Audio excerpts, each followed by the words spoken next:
Docteur Néné Diallo, vous êtes du département de santé de VIH à Africaire, à Washington. Bonjour. Bonjour. Alors, on est à quelques jours de la conférence de Vienne. Qu'attendez-vous de ce rendez-vous biennal? Je m'attends à beaucoup de choses à chaque fois que des décideurs politiques, à chaque fois que des hommes de science de tous bords se regroupent pour une semaine pour parler d'un problème. Je m'attends à de beaux résultats. J'espère qu'il y aura de nouvelles en ce qui concerne de nouveaux traitements, de nouvelles en ce qui concerne un vaccin et des nouvelles, des engagements des politiciens, en particulier africains, à s'investir mieux dans la lutte contre le sida. Alors, vous avez parlé de traitement ou de nouvelles méthodes de prévention. L'ONU-SIDA a présenté il y a quelques jours, avant cette conférence, le traitement 2.0. Quel est son avantage et c'est quoi ce traitement? Effectivement, M. Michel Sidibé a parlé de son plan, a proposé une approche appelée traitement 2.0.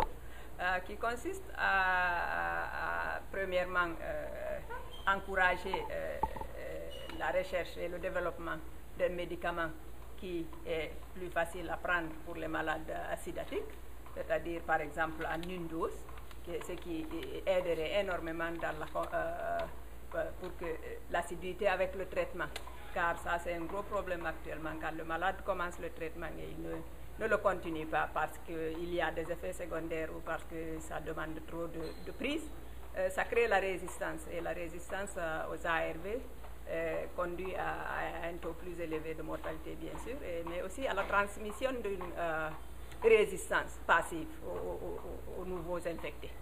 Docteur Diallo, 22 millions de personnes vivent avec le VIH SIDA en Afrique subsaharienne. Cette zone et le continent restent des plus touchés. Comment expliquer cela? J'explique cela par plusieurs facteurs. L'un d'entre eux, c'est un facteur économique.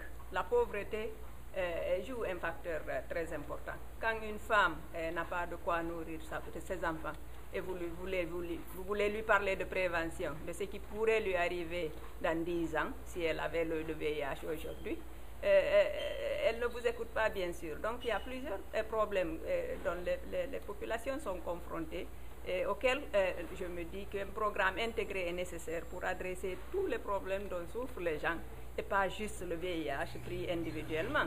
Mais vous parlez de programme intégré, c'est-à-dire la prévention. Qu'est-ce qu'il faut faire concrètement? Quand je parle de programme intégré, c'est vrai que c'est en termes de prévention, de traitement et de soins, mais aussi c'est en termes des autres besoins du malade sidatique. Parce qu'actuellement, les ARV sont presque accessibles. Le prix n'est pas très élevé. Cependant, il y a beaucoup qui n'arrivent pas à accéder aux ARV. Ce sont les ARV qui sont free, mais le transport pour aller voir le médecin n'est pas free. La nourriture parfois manque. On a vu des malades africains un peu partout en Afrique. On a vu des malades qui nous ont dit qu'ils ne peuvent pas prendre les ARV parce qu'ils ont faim. Quand ils prennent les ARV, ils n'ont pas déjeuné, ils tremblent. Donc, ils évitent de prendre leur traitement. Donc, ou bien c'est la radio pulmonaire qui est exigée avant qu'on ne prescrive le traitement, il ne peut pas payer la radio. Il y a beaucoup de problèmes qu'il faut gérer pour que les ARV fassent un effet. C'est beaucoup d'argent les ARV, c'est vrai, mais il faudrait les infections opportunistiques. Dans plusieurs pays, ils ne sont pas couverts par PEPFAR. Donc, c'est le problème. Quand je parle d'intégration, c'est aussi ce côté. Ce n'est pas seulement prévention, traitement, mais c'est tous les problèmes dont les malades souffrent. Un autre problème que va poser cette conférence de Vienne, ça concerne les personnes vulnérables. Elles seront à l'honneur à Vienne. On va parler des droits des séropositifs, des prisonniers, des prostituées, des homosexuels, des femmes, des enfants qui sont victimes en général de stigmatisation et surtout qui ont un accès difficile au traitement, aux ARV et tout ça, qui, par exemple, pour certaines catégories de personnes comme les homosexuels, ils restent à l'ombre, ce qui fait ça complique un peu la tâche des médecins pour les traiter et tout ça. Vous êtes d'origine guinéenne, docteur Diallo. comment ça se passe? Est-ce que ce problème se pose en Guinée d'exclusion de ces personnes, par exemple les prostituées ou les homosexuels ou, Ce que je peux dire, c'est que le problème d'exclusion des homosexuels, il est général.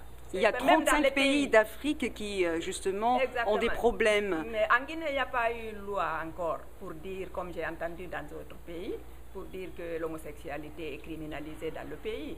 Mais culturellement, ce n'est pas accepté par la population. Et je me dis que ce serait difficile pour un homosexuel de sortir en Guinée ou un pays africain. La Guinée est à majorité 85% musulmans, et dire qu'ils sont homosexuels. Ce qui se passe partout, et même ça, les États-Unis et les pays développés sont passés par là. Je crois que ça, c'est quelque chose que le temps va régler. Bien sûr, on ne peut pas s'asseoir et attendre que le temps le règle, mais ça vient petit à petit. Et les médecins, les agents de santé publique, les politiciens devraient sensibiliser les populations pour qu'elles comprennent que en niant l'existence de l'homosexualité, c'est tout le monde qui va en souffrir, parce qu'il y a des hommes, même ici aux États-Unis, qui, de peur d'être stigmatisés, ils se marient, bien qu'ils soient homosexuels, ils ont une relation avec un homme à côté, et après ils transmettent le virus à la femme. C'est comme ça que les femmes souffrent beaucoup de VIH/SIDA dans ce pays, même aux États-Unis, et ailleurs, certainement serait le même problème. Donc, mieux vaut ne pas nier ça, et s'en occuper. Mais je comprends que ça prendra du temps. J'espère que ce sera moins long que ce qu'il a pris aux États-Unis pour que l'Afrique arrive là. Alors, docteur Diallo, une dernière question. À quand un vaccin anti-sida, d'après vous? Je suis optimiste, mais je ne peux pas vous donner vraiment un temps. J'espère que ce sera dans les 5 prochaines années. Je suis optimiste. Merci, docteur Diallo. Merci à vous.